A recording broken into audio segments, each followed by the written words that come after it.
नमस्कार, मैं डॉक्टर ग्रीवा माकर। हमारी चैनल डॉक्टर माकर क्लिनिक में आपका फिर से एक बार स्वागत करती हूँ। काफी पेरेंट्स ये बात अक्सर बताते रहते हैं। अगर आप जो भी सुन रहे हो, इस वीडियो को देख रहे हो, वो भी कोई बच्चे के पेरेंट अगर रह चुके हैं या तो एटलीस्ट आपके घर में कोई बच्चा है, तो एक बात ऐसी है जो हर कोई बच्चा बोलता रहता है, वो है मुझे पेट में दर्द हो रहा है। ये बहुत ही कॉमन समस्या रहती है बच्चों में। और काफी सारे पेशेंट्स हमारे पास भी, अगर पीडियाट्रिक केसेस की अगर हम रेंज निकालें तो बहुत सारे पेशेंट्स, पीडियाट्रिक पेशेंट्स ऐसे होते हैं जिनमें से मेजोरिटी में पेट में दर्द की समस्या को लेके वो आए हुए हैं।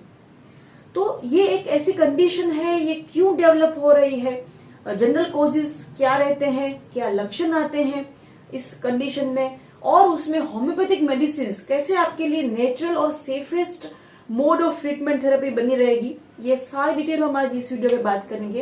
तो एंड तक बने रहेगा, ये आपके लिए बहुत ही यूजफुल है ये वीडियो को देखना। तो चलिए शुरू करते हैं।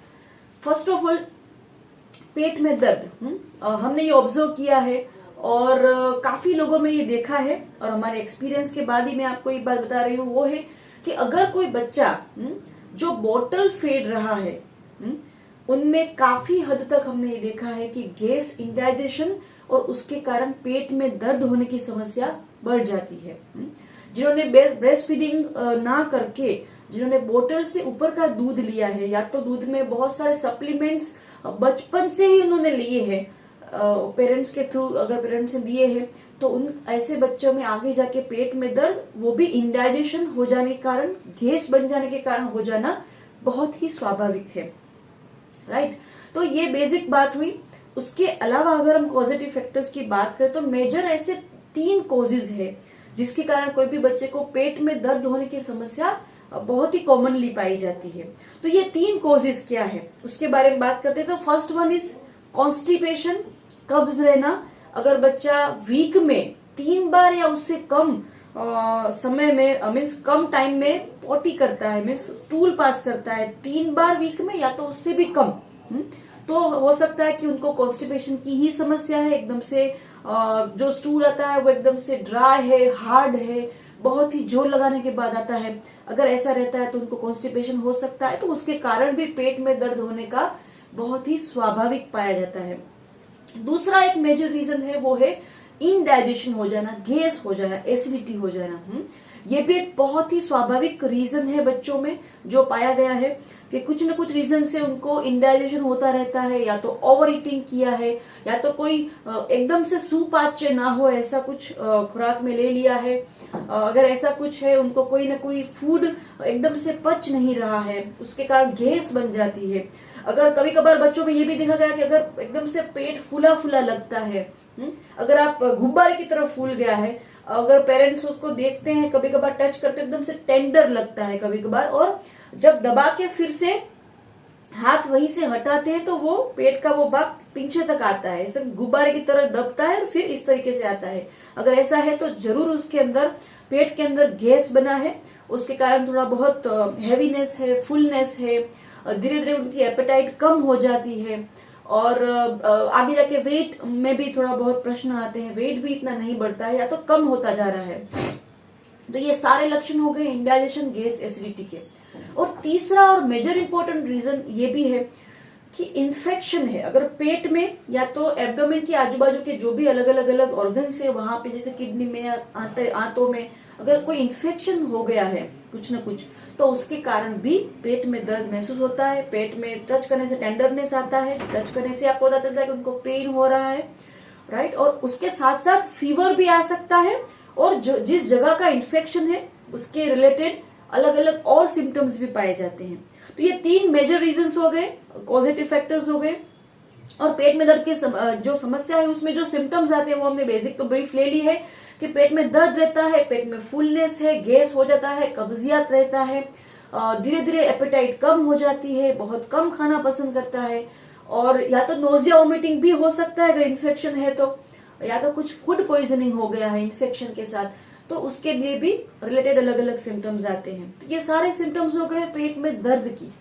अभी क्या उपचार हो सकता है? तो फर्स्ट ऑफ ऑल अलग अलग अलग ध्यान रखना है, पानी ज्यादा पिलाना है, जो सुपाच्य नहीं है ऐसा आहार नहीं लेना है, एकदम से फाइबर वाला फूड लेना है, एकदम से रेगुलर जो भी सीजनल फ्रूट्स आते हैं वो भी मदर को एनकरेज करना चाहिए हर बच्चों में कि हर मदर्स को एनकरेज करना चाहिए कि वो एकदम से सीजनल फ्रूट्स लेता है बच्चा। Intake of water, butter milk, ये सब ज्यादा करता है। ये सारी चीजों हैं जो जिसके बात का आपको ध्यान रखना है। अगर सिम्टोमेटिक रिलीफ की हम बात करें तो होम्योपैथी में there are so many medicine, पर अगर आपके बच्चे को ऐसा पेट में दर्द हो रहा है तो मैं आपको जो मेडिसिन बताने जा रही हूँ वो दवाई अगर आपके पास पड़ी है, अगर आप भी एकदम से तुरंत आपको पता नहीं है क्या हुआ है, पेट में दर्द है, तो हम जो ये मेडिसिन बताने जा रहे हैं वो मेडिसिन आप भी अगर दे देते हैं तो उससे भी आपको तुरंत रिलीफ हो जाएगा। और आपको ऐसे एंटी स्पेस्मोडिक या तो ऐसी कोई भी पेन किलिंग वाली मेडिसिन को देने की जरूरत नहीं पड़ेगी।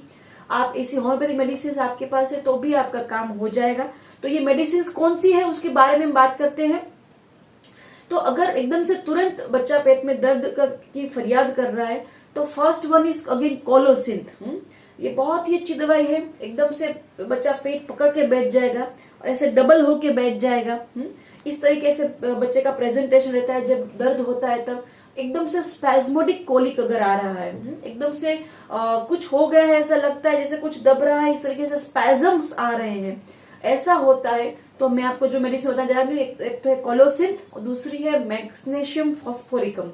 30 पोटेंसी में ये मेडिसिन बहुत ही एक्सीलेंट काम करती है और मैकफोस जो है वो 6x पावर में भी बहुत ही अच्छा रिजल्ट देती है।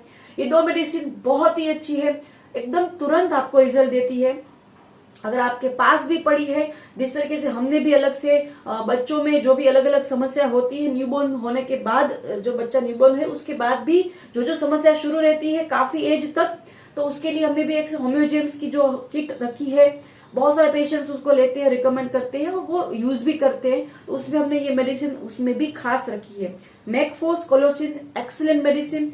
उसके अलावा भी मेडिसिन बहुत सारी है, जैसे कि कैमोमिला करके है, छोटा बच्चा है, इरिटेबल हो गया है, पेट में गैस बना रहता है, पेट में दर्द हो रहा है, वो रात को सो भी नहीं पा रहा है, अगर ऐसा पूरा सिम्टम्स मिलता है तो कैमोमिला 30 पावर में दिन में 2 बार रिपीट करवाते हैं, सर्टेन इंटरवल तक लेते हैं तो बहुत ही अच्छा और तुरंत रिलीफ मिलता है। तो ये मेन 3 मेडिसिन हो गई। उसके अलावा चौथी मेडिसिन है नक्सोमिका। बच्चा कुछ न कुछ खाता रहता है, या तो ओवर ईटिंग हुआ है, कुछ भी ऐसा कि जो उनको सूटेबल नहीं है वो फूड खा लिया है।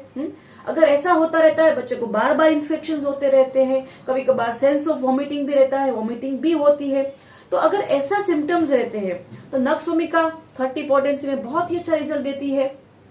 काफी इंटरवल तक, थोड़े थोड़े इंटरवल तक अगर ये रिपीट भी करते हैं तो उनको लंबे अरसे तक पेट की समस्या की जो तकलीफें रहती है उसमें से छुटकारा मिल सकता है। तो ये सब मेडिसिन हो गई। उसके अलावा भी there are so many medicine. Carbo veg भी एक बहुत ही अच्छी दवाई है, जब एकदम से पेट फूल गया लगता है, कुछ ना कुछ खा लिया है जो अच्छा उसके लिए सुटेबल नहीं है और एकदम से पेट में गैस बना रहता है, अगर ऐसा होता है तो कार्बोवेज भी बहुत ही अच्छी दवाई है। इसके अलावा अगर कॉन्स्टिपेशन की समस्या के कारण पेट में दर्द हो रहा है तो नक्सोमिका के अलावा there are so many medicine, जैसे एल्यूमिना है, ब्रायोनिया है। फिर हर एक केस को लेके समझ के फिर देखना पड़ता है क्या सिम्टम्स आते हैं, उसके हिसाब से मेडिसिन दी जाती है। तो जैसे सिम्टम्स आते हैं उसके हिसाब से डॉक्टर आपको मेडिसिन सिलेक्ट करके देते हैं, हम भी इसी तरीके से पेशेंट्स को देते हैं। बट अगर पेशेंट को, बच्चे को एक्यूट यानी कि तुरंत कुछ तकलीफ है, पेट में दर्द हो रहा है, या तो लंबे अरसे से बार बार ये समस्या उनके लिए हो रही है उनको, तो बहुत सारी होम्योपैथिक मेडिसिन होती है जो मैंने पहले भी बताई।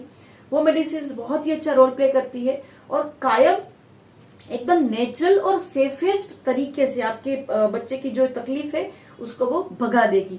तो डेफिनेटली अगर आपको, आपके बच्चे को ये समस्या होती है तो आपको होम्योपैथी ही प्रिफर करना चाहिए, क्योंकि बच्चे में वो इजीली ले लेगा और थूकेगा भी नहीं, और ये मेडिसिन एकदम नेचुरल तरीके से काम करती है, उसका कोई प्रकार की उसकी आड़-असर नहीं है। तो ये इतना ही रहते हैं आज के लिए, और आगे भी बहुत सारे वीडियोस बनते रहेंगे हमारे चैनल में। अगर आप आए हो, नए हो, सब्सक्राइब करना ना भूलें और बेल आइकन भी आप दबा सकते हो। अब तक के लिए इतना रखते हैं, आगे भी बच्चों के रिलेटेड कोई भी समस्या के लेके हम वीडियोस हमारे बनते रहेंगे, बने हुए भी है। You can view that video और आप कमेंट भी कर सकते हो। धन्यवाद।